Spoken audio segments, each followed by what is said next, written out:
Você já parou pra pensar em como que deve ser ter 60, 70 ou 80 anos? Pois é, para saber como é viver assim, nada melhor do que conversar com quem é idoso hoje. Aliás, gay e idoso.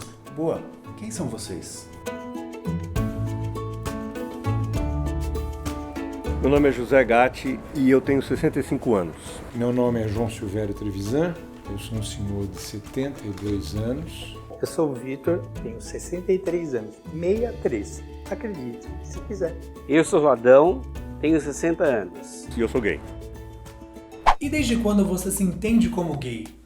Foi só a partir dos 17, 18 anos. Eu sou atrasadinho. Percebi que eu era gay desde pequeno. Eu sempre fui um cara de jogar bola, de estar na rua com a molecada, mas você sabe que a atração a gente é uma coisa que você sente, só que na época era muito complicado, porque Não havia a menor informação. era pecado, tudo era pecado, né? Masturbar era pecado. Você tem aquele sentimento pelo mesmo sexo, mas como eu vivi no momento que nós éramos considerados marginais, ou seja, estávamos à margem da sociedade. Você se sentia o único personagem do mundo com aqueles sentimentos diferentes dos outros. Então a gente ocultava. Então era uma solidão brutal. As pessoas falavam, eu não posso ver, achar um homem bonito. Eu gostava, por exemplo, dos mocinhos dos filmes e não das mocinhas. Eu não gostava de brincar com os meninos porque achava muito grossos. Então eu achava que eu era doente. Aí eu fui para psicólogo, parapsicólogo, tudo que você possa imaginar, né? Padre, pai de santo, para curar da minha doença. Até eu descobri que não era pecado, e que era normal e que faz parte da vida. Eu não pedi para nascer gay, ninguém pediu. E se muitas vezes a gente acha que é difícil ser gay hoje, Como será que era ser gay muito tempo atrás, hein? Na minha juventude era completamente diferente. Mas não se pensava, nem sonhava de ter dois homens morando juntos, o que é comum hoje. Você era um homossexual, você tem que se casar, não tem conversa.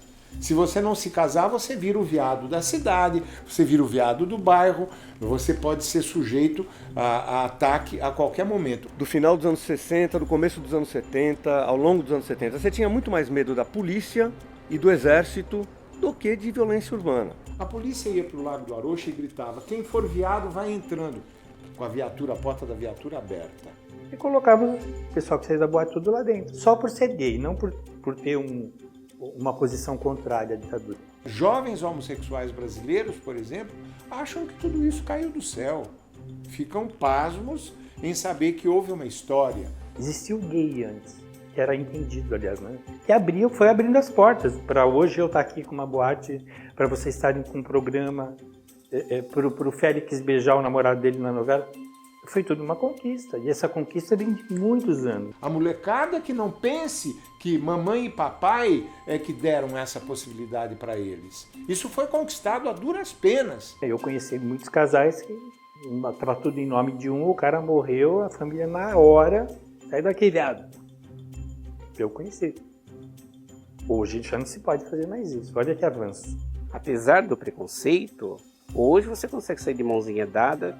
Já é um avanço isso, entendeu? A gente cumprimenta um amigo, já se dá um beijo, já vai embora. É tão gostoso isso. Eu tenho um livro chamado Devassos no Paraíso, que é justamente a história da prática homossexual na vida brasileira desde o período da colônia. E aí dá para você ter uma ideia de como teve uma inquisição, de como houve um código penal que penalizava sodomitas, que eram assim chamados homossexuais do período, e como isso veio se desenvolvendo até chegarmos a situações mais atuais em que não havia outra saída senão a ruptura com os velhos, as velhas leis, os velhos costumes, não é? Como que fazia pra encontrar com outros caras em tempos em que isso aqui não existia? que isso, Pedro?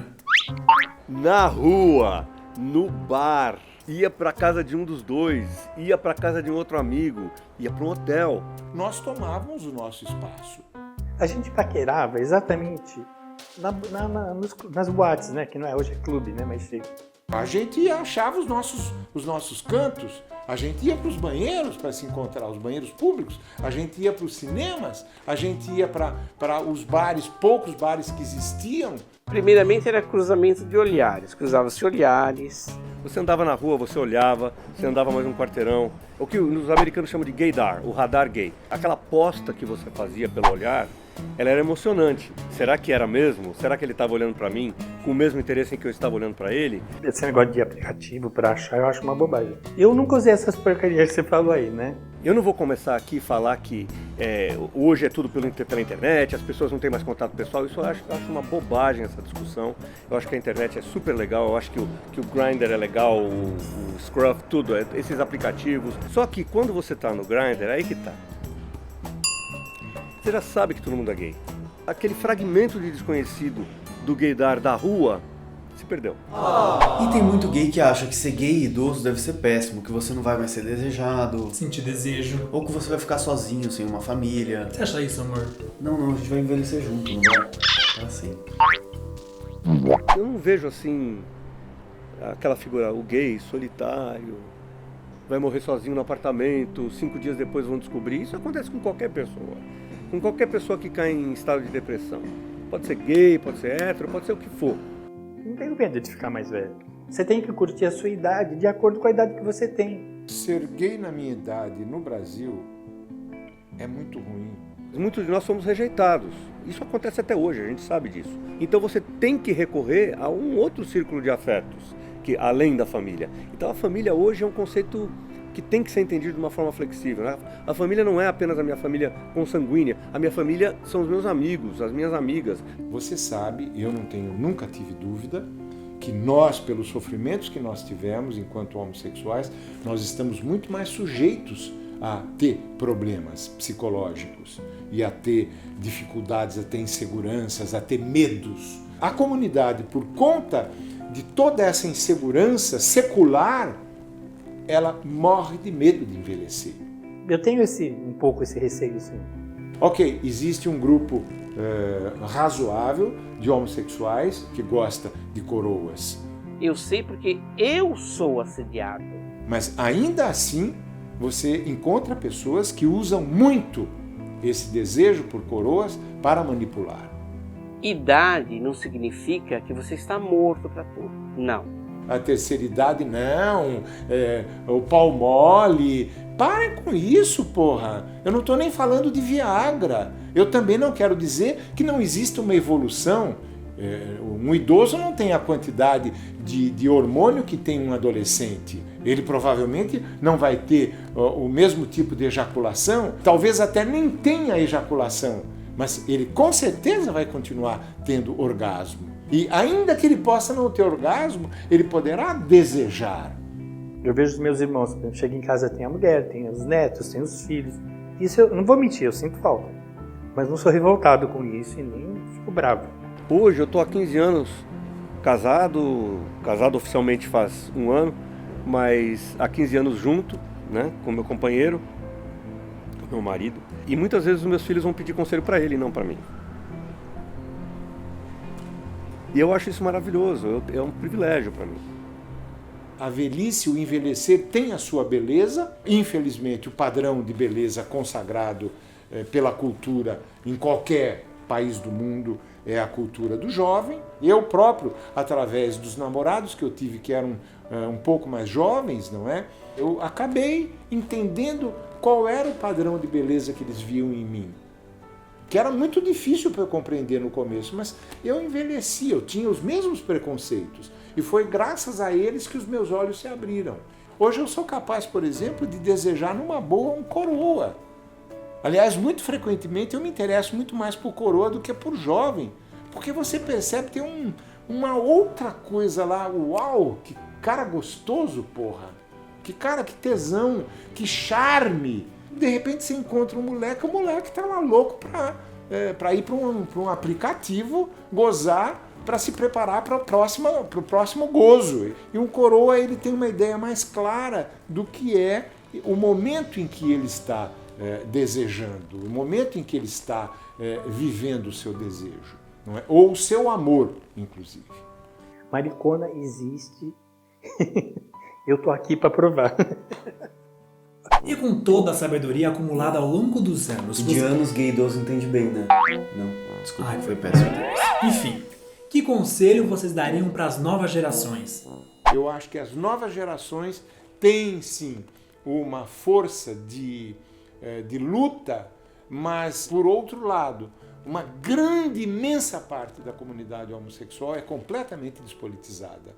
Ser homossexual para eles é basicamente estar atrás de paquera nos aplicativos ou ir para dançar na tal boate. Ame quem você quiser, mas não se esqueça que a sua maneira de amar, ela implica numa luta que é maior do que simplesmente você buscar um parceiro amoroso. Ser homossexual é uma questão política. Envolve necessariamente uma questão de cidadania.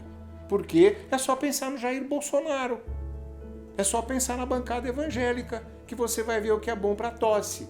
Aliás, se eu puder colocar isso, quem elege Bolsonaro e Feliciano são os gays.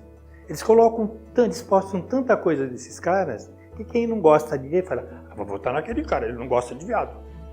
O cara nem conhecia o Bolsonaro, nem conhecia o Feliciano. Em muitos países nós ainda somos decapitados. Em Orlando tem uma boate, a pessoa foi lá e... Vocês sabem dessa história, não preciso repetir. Se você não correr atrás, a sociedade não trará. Então a gente tem que dizer, eu sou gay, eu estou defendendo os meus direitos, eu quero isso, eu quero aquilo, igual que você tem, que você pensa que é só para você, não é, tem que ser para mim também. Para que eles sejam cidadãos e cidadãs de primeira classe. Porque se essas novas gerações não abrirem o olho, daqui a pouco eles vão estar de novo na categoria da segunda classe, que foi onde nós vivemos durante muito tempo. Foram tantos séculos, milênios talvez, de pessoas que tinham certeza que o mundo era daquele jeito e que nunca ia mudar, né? Então essa segurança dessas pessoas está abalada. E nós estamos contribuindo para esse abalo. E nós temos que continuar contribuindo para esse abalo. Isso tem que ser abalado. Era legal acabar com esses votos. Embora eu tenha uma boate gay, era legal que tivesse um clube que viesse todo mundo. Gay, lésbica, hétero, mas em paz. E hoje a minha impressão é que as pessoas podem ter a ilusão de que ser homossexual não é mais lutar. E a luta continua. Mas vai chegar um momento em que não importa a cor da pele da pessoa, não importa a sexualidade da pessoa, não importa o gênero da pessoa. O que vai importar é o que a pessoa tem para contribuir, para compartilhar com as pessoas outras.